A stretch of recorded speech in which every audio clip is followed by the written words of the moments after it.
Donc, factoriser avec la deuxième identité remarquable. Donc la deuxième identité remarquable, c'est celle qui est là. Les identités remarquables, il y en a 3. Donc ici, on a dans le sens de la factorisation. Donc c'est une égalité avec une forme développée, une forme factorisée. Et donc la forme développée, c'est a carré moins 2ab, c'est-à-dire 2 fois a fois b, plus b au carré, avec a et b qui sont deux nombres n'importe lesquels. Et la forme factorisée nous donne a moins b au carré. C'est-à-dire qu'ici c'est un produit et ici c'est une somme. Et nous on va voir comment on peut utiliser cette identité remarquable pour pouvoir factoriser. C'est-à-dire passer de la gauche à la droite. Alors donc là on a des exemples.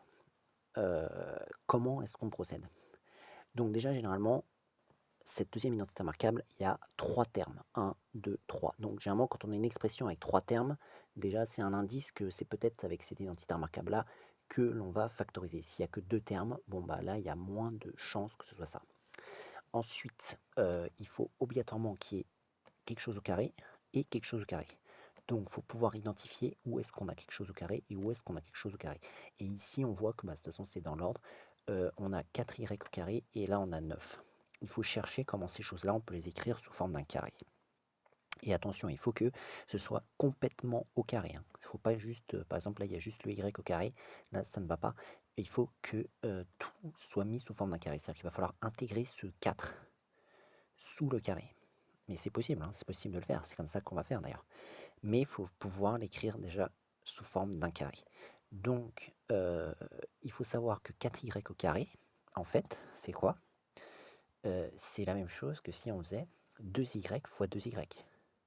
Parce qu'en fait, le 4, c'est 2 au carré. Donc du coup, on se retrouve avec 2 au carré fois y au carré.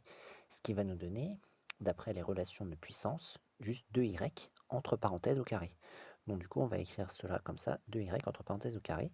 Et là, on a vraiment tout qui est au carré. Et 2y entre parenthèses au carré, c'est bien égal à 4y au carré. Voilà. Bon, le terme du milieu, on le laisse de côté pour l'instant. Et le 9 qui est à la fin, lui aussi, on peut écrire sous forme d'un carré. Donc jusque-là, tout va bien. Maintenant, la chose qu'il faut s'assurer, c'est qu'au milieu, ça donne bien 2 fois A fois B. C'est-à-dire 2 fois le A, donc le A, qu'est-ce que c'est? C'est ce qui est sous le carré ici, c'est-à-dire 2y. Donc 2y, et fois le B, c'est-à-dire 3. Voilà. Est-ce que faut s'assurer que ça, c'est bien égal à 12y? Est-ce que c'est bien égal à 12y? Oui, parce que 2 fois 2, ça fait 4. On multiplie par 3, ça fait 12. Et il y a le y toujours qui est en facteur, donc ça fera bien 12y ce qui est là. Mais simplement, il faut l'écrire comme ça. Il faut écrire a carré moins 2ab plus b carré. Et là, on peut identifier le a et le b. C'est ça l'étape la plus importante. Là, c'est pas encore factorisé. C'est juste mettre en évidence a et b. Mettre sous la forme quelque chose au carré moins 2 fois la première chose fois la deuxième chose plus la deuxième chose au carré. Voilà. Donc là, le a, c'est 2y, le b, c'est 3. On voit bien qu'il y a un moins, on est bien d'accord. Donc du coup, 2y moins 3 entre parenthèses au carré. Et là, on est sous forme factorisée. C'est bon. Bon, bah, on va regarder le deuxième. Donc déjà, on identifie 3 termes. Où est-ce qu'on peut trouver quelque chose au carré? Alors là, on peut voir qu'il y a un x au carré déjà, donc lui, c'est très bien. Il est déjà tout seul au carré, il n'y a pas de problème. Le 9, on voit que ça peut être un carré aussi. Voilà. Et juste une question, il n'est pas à la fin, mais c'est pas très grave, on va pouvoir le déplacer. Et après, on verra si le 6x qui est au milieu, qui sera mis au milieu, va correspondre. Donc du coup, x au carré. Bon là je vais mettre le moins parce qu'il y aura le 6x après, mais on va voir comment on va pouvoir faire. Et ensuite le 9 c'est 3 au carré. Donc déjà j'ai déjà identifié le a et le b potentiel. Est-ce qu'au milieu ça va correspondre à 6x? Bah j'ai écrit, donc je fais le 2, je fais le a, c'est-à-dire x, je fais le b, c'est-à-dire 3. Donc ça fait 2 fois x fois 3. Est-ce que c'est bien égal à 6x ici? Oui, c'est bien égal à 6x, il y a bien un moins de vent en plus. Donc il n'y a pas de problème, c'est bien l'identité remarquable. Donc le a et le b ont été identifiés. Le a c'est x, le b c'est 3. Ça nous donne x moins 3 entre parenthèses au carré. Et voilà. Voilà, c'est factorisé. Donc on regarde le suivant. Donc 3 termes. Est-ce qu'on va pouvoir mettre par exemple lui au carré?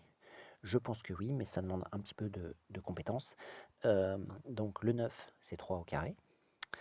Le x puissance 4, donc d'après les formules de puissance, 4, c'est 2 fois 2. Donc on peut écrire que c'est x au carré, le tout au carré. Voilà. Alors là, on remarque que tout n'est pas encore sous un carré, mais je rappelle que quand on a a puissance b fois c puissance b, ça fait a fois c à la puissance b, hein. C'est ce qu'on a déjà utilisé, par exemple, avec lui, là, ici. Et on va pouvoir, donc étant donné qu'on a un carré sur lui, mettre le tout sous un carré. Donc le milieu, on le laisse. Le terme qui est là peut être mis sous forme d'un carré, c'est 2 au carré. Hop. Et donc le milieu, on va laisser 12x carré pour l'instant. Donc on continue, ici on fait la formule que j'ai dit là-bas, c'est-à-dire avec le b qui sera en 2. Ça fera 3x carré entre parenthèses au carré. Voilà, j'ai mis le carré sur tout. Et là, maintenant, c'est bon, on a quelque chose au carré. On a une chose totale au carré. Moins, alors là, le a et le b ont bien identifié. En fait, le a, ce sera ce qui est sous le carré ici, c'est-à-dire 3x carré. Et le b, ce sera ce qui est sous le carré à la fin, c'est-à-dire le 2. Donc on peut écrire que c'est égal à 2 fois donc le a, c'est-à-dire 3x au carré, fois le b, c'est-à-dire 2. Voilà. Et après, plus 2 au carré. Donc, est-ce qu'on a bien la forme de l'identité remarquable? Oui, on a bien a carré moins 2ab plus b carré. Avec a, c'est 3x carré, b, c'est 2, et au milieu, ça colle bien. D'ailleurs, est-ce qu'on n'a pas vérifié que si ça collait bien au milieu?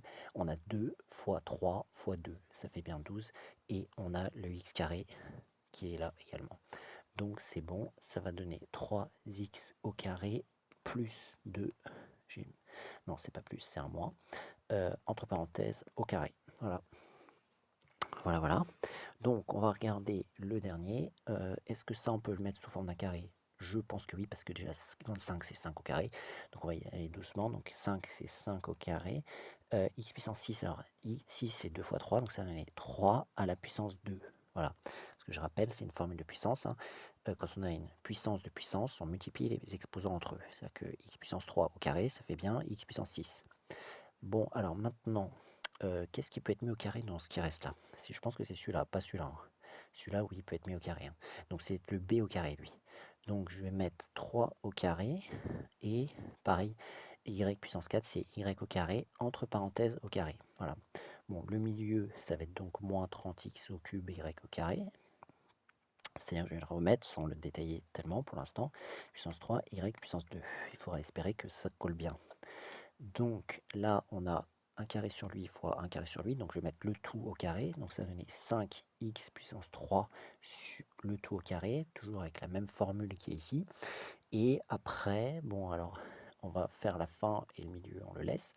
La même règle, quelque chose au carré fois quelque chose au carré, ça donne 3y au carré, le tout au carré. Et voilà. Au milieu, donc en fait le A c'est quoi? C'est ce qui est sous ce carré là, le B c'est quoi? C'est ce qui est sous ce carré là. Donc en théorie au milieu ça va donner 2 fois le A, c'est-à-dire 5x au cube, fois le B, c'est-à-dire 3y au carré. Voilà. Est-ce que, vérification, est-ce que ça c'est bien égal à ça, ou est-ce que ça c'est bien égal à ça là-haut? Donc il y a déjà le y carré, il y a déjà le x au cube, c'est bon. Est-ce que 2 fois 5 fois 3 ça fait bien 30? Oui. 2 fois 5, 10 fois 3, 30. Oui, c'est bon. Donc on a bien identifié le A, c'est 5x au cube, et le B qui est 3x au carré. Donc factorisation 5x au cube moins 3y au carré. On ferme la parenthèse, on met tout au carré, et on a factorisé avec la deuxième identité remarquable. Donc voilà comment factoriser avec la deuxième identité remarquable. Il faut bien connaître déjà la formule et savoir identifier le A et le B dans l'expression.